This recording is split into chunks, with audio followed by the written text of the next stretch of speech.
The Holy Gospel according to John, the 13th chapter. Now, before the festival of the Passover, Jesus knew that his hour had come to depart from this world and go to the Father. Having loved his own who were in the world, he loved them to the end.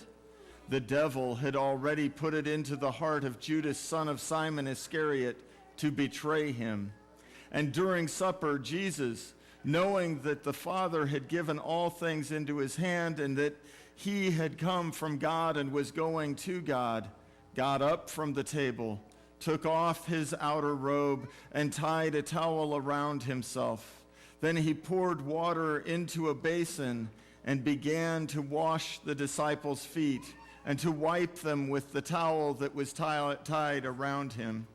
He came to Simon Peter, who said to him, "Lord, are you going to wash my feet?"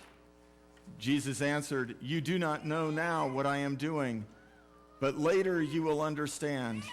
Peter said to him, "You will never wash my feet." Jesus answered, "Unless I wash you, you have no share with me."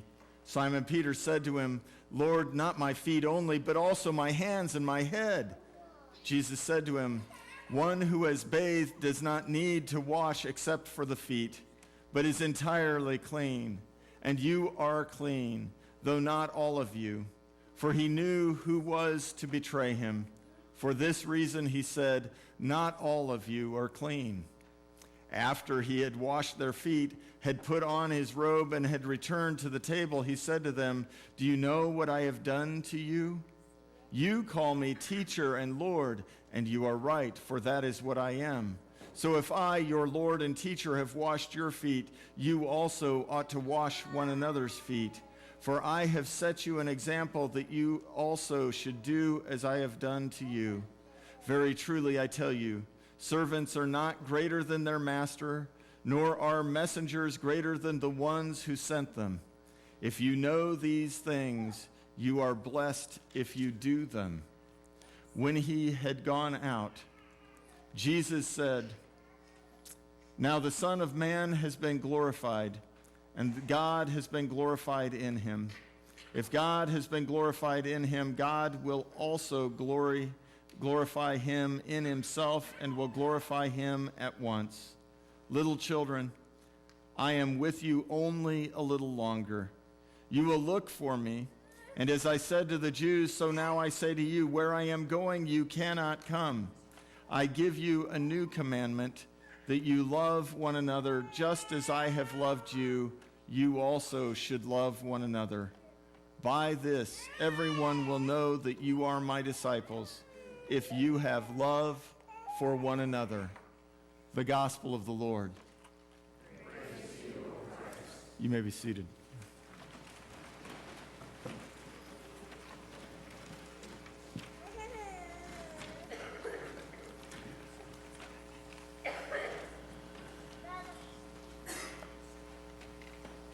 I have this memory from my childhood. This may date me just a little bit, so I'm going to beg your kindness.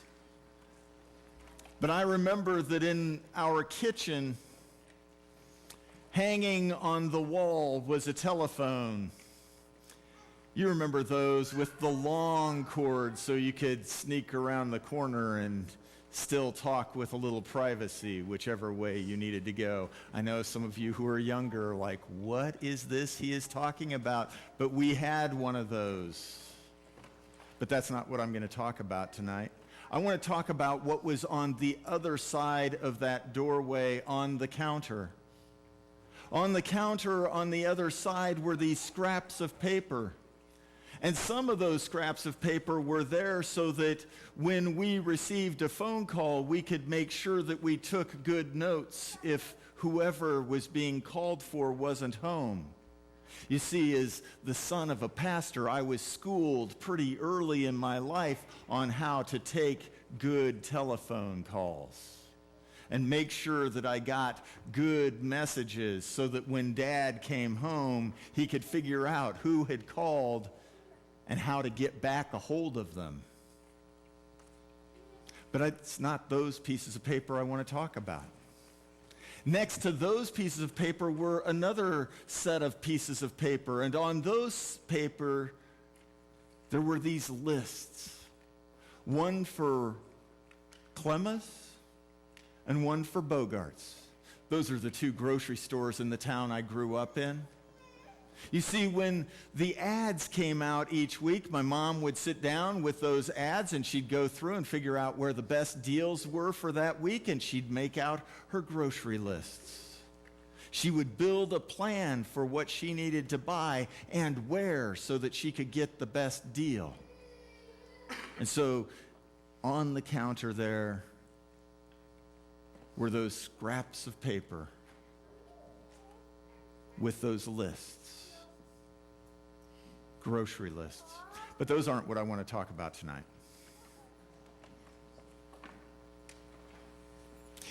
What I want to talk about tonight is the other set of scraps of paper, and those only showed up at special times.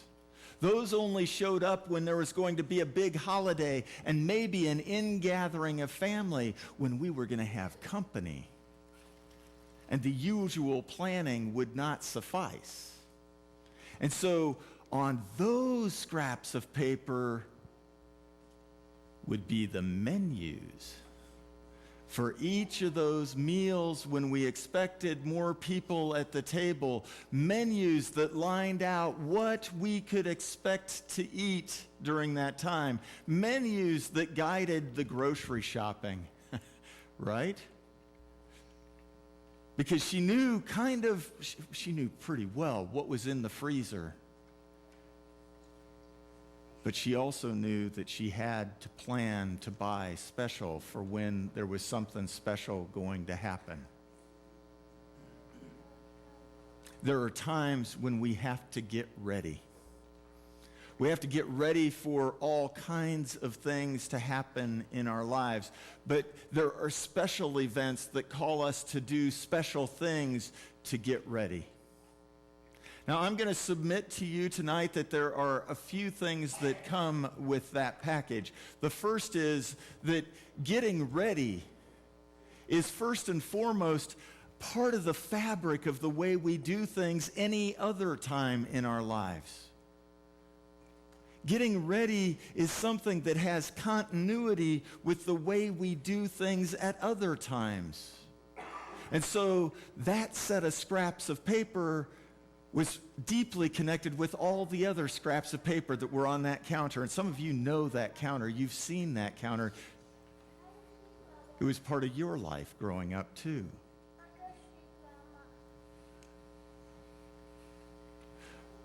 Getting ready is also about making sure that you put together a plan.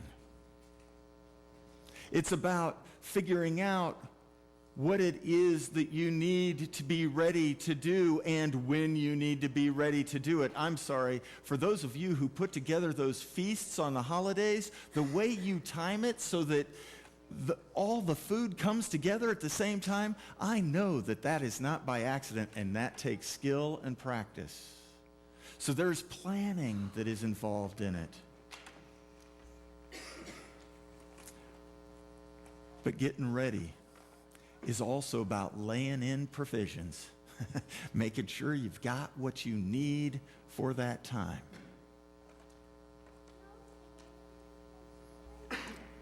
Getting ready is also about getting yourself ready or getting your family ready. I know that for Mom with 3 boys, it was always kind of hard to make sure that we were all ready at the same time. But it's also about making sure that the space is ready, that the house is ready, that we're ready for what's going to happen. Getting ready is important. And tonight, what we hear in that first reading is we hear God's word to Moses. We hear God's word to Moses saying, it's time. Now, what's happened before this, some of you remember, some of you may be a little fuzzy on this. It's okay. What has happened up to this point is you'll remember that the Israelites were in Egypt. Things weren't going particularly well. They had been crying out to the Lord, send somebody to bring us freedom. And in the midst of that, God sends Moses. Moses wasn't so sure that he was up to the job, so he begged off and said, I don't talk so well. And so sent Aaron, his brother, along with him. And as soon as Moses and Aaron started doing their thing, all of a sudden people started to get a little anxious. Life wasn't quite as comfortable because when you start stirring the pot, when you start challenging Pharaoh, well, Pharaoh responds. And so the people were saying, no, don't do that. Don't make things worse for us. And there were all those plagues. Plague after plague after plague. This is the last plague. What God says is something new is about to happen. And so what I want you to do is start measuring time from this month. From right now. Let this be the first month. Let this be the first day of the first month. And it's time to start planning. And so Moses lines out for the people what the plan is supposed to look like. Start figuring out what you need. One thing you'll need is provisions. And provisions will be a lamb, 1 year old, without blemish, and some bitter herbs to go with it.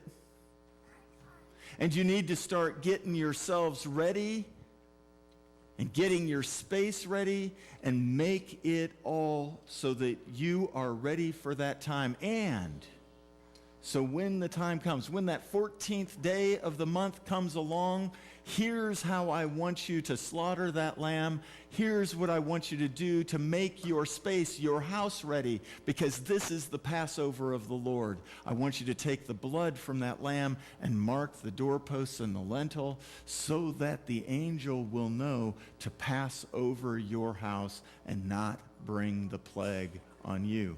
But more than that, here's how I want you to eat your meal. Did you hear that? Gird your loins.